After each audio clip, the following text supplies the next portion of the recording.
Taurus, hi, welcome to Mr. Queen PH. At ito ang inyong energy update for December 16 to 31, 2023.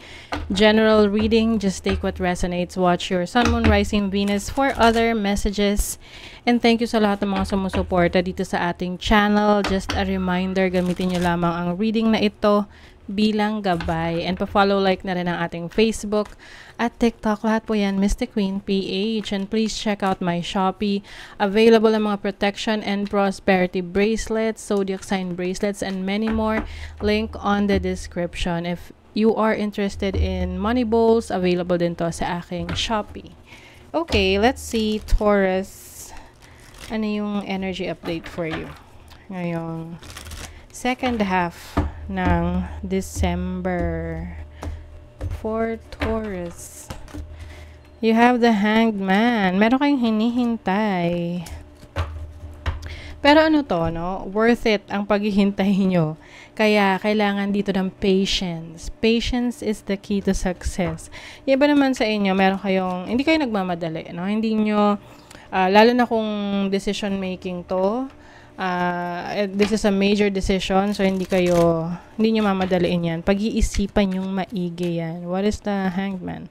Yeah, you have the 4 of Wands. Some of you, maaring may plano kayo na lumipat ng bahay, magpatayo ng bahay, or meron kayong mga projects na it may take a lot of energy from you. Oo, kaya pag-iisipan mo munang maigi if you are ready for that. But no worries, no? Kasi eventually, meron kang mga makikilalang tao or makakasamang mga tao dyan na tutulong sa'yo na ma-achieve yung goals mo. Okay? So, your challenge is the Queen of Pentacles. Siguro iniisip mo kung you have enough resources, no, para dito sa gusto mong i-pursue sa buhay. Like, example, yung bagong business, kung kaya mo siyang masustain, kung kaya na ba siyang maging major source of income. Yeah.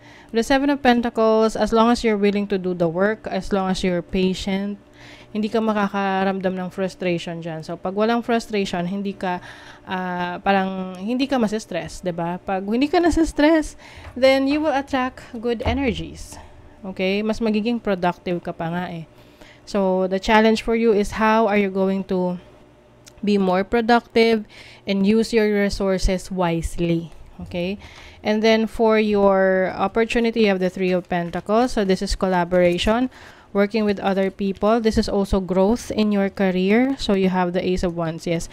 This is like a eureka moment for you.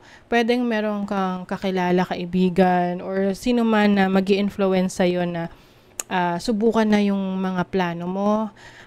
Ito yung magbibigay sa'yo ng lakas ng loob eh.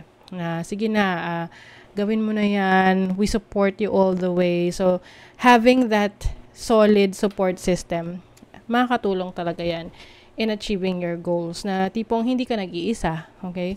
You have people around you na willing to work with you and help you in achieving your goals. That's why ngayong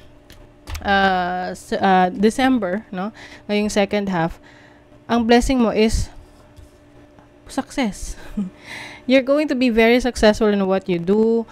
Ano man tong pinupurso mo. Yes, and this is what you really deserve. Kumbaga, ano to eh, the Justice card is also about karma. What goes around comes around. So, kung ano man yung binibigay mo, yun din yung makukuha mo. So, if you are willing to do the work, you are focused also on helping others and working with other people, ibabalik rin nila sa'yo yan, yung effort na binibigay mo. And I also see you helping others as well, no? So, the more na tumutulong ka sa iba, the more na mas nabibless ka kasi they're wishing you good things. And yung iba, kung meron kayong mga court issues, legal issues, no? Kayo ang mananalo dyan. Yes, you will get the justice that you deserve. Let's see. You have Mercury in Cancer in the 4th house. 4th house is about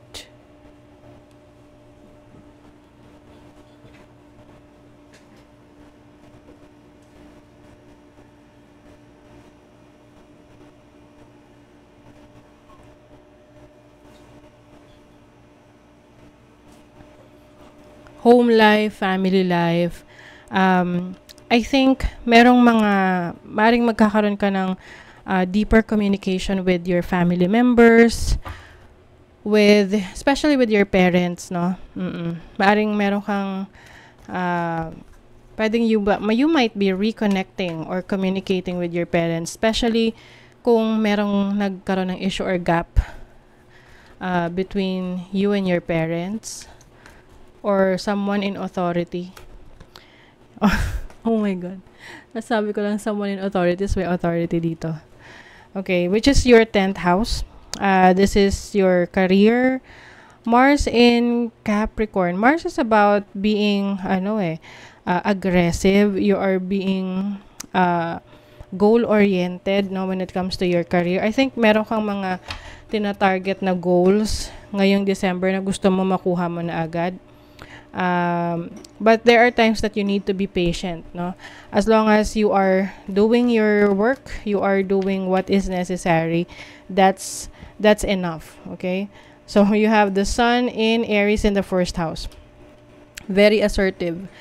I think when it comes to your career and your home life, family life, you're trying to balance them. Gusto mo masatisfy mo sila pareho. Like for example, gusto mo maging very successful sa career mo, sa business mo. And at the same time, gusto mo rin na balance, na meron kang time and energy for your family, your parents, ganyan. And I think you are going to be more dedicated, no, in satisfying the needs of your career and your family. Okay, so let's see your money energies. Money, career, finances for Taurus, 2nd half ng December. Feelings, ayan, you may be getting too emotional at the moment. So, pagdating sa trabaho, business, career, you have to control your emotions kasi pwedeng makaapekto yan sa mga decisions mo, sa mga actions mo. So, make sure na hindi nahahaluan ng emotions yung iyong decisions sa business, career, trabaho. And then, I think you will also be more careful in your expenses. Medyo maglalaylo ka sa paggamit ng credit card mo, or you will not live beyond your means. So, kumbaga, kung ano lang yung sinet mo na goal for a certain expenses, dun ka lang talaga. You are going to go within the budget. Or else, meron kang maaring magkaroon ka ng mga bad decisions pagdating sa kaperahan. So, syempre, hindi naman porket maraming success or maraming dumarating na blessings, kailangan na nating gastusin yan, especially in terms of money.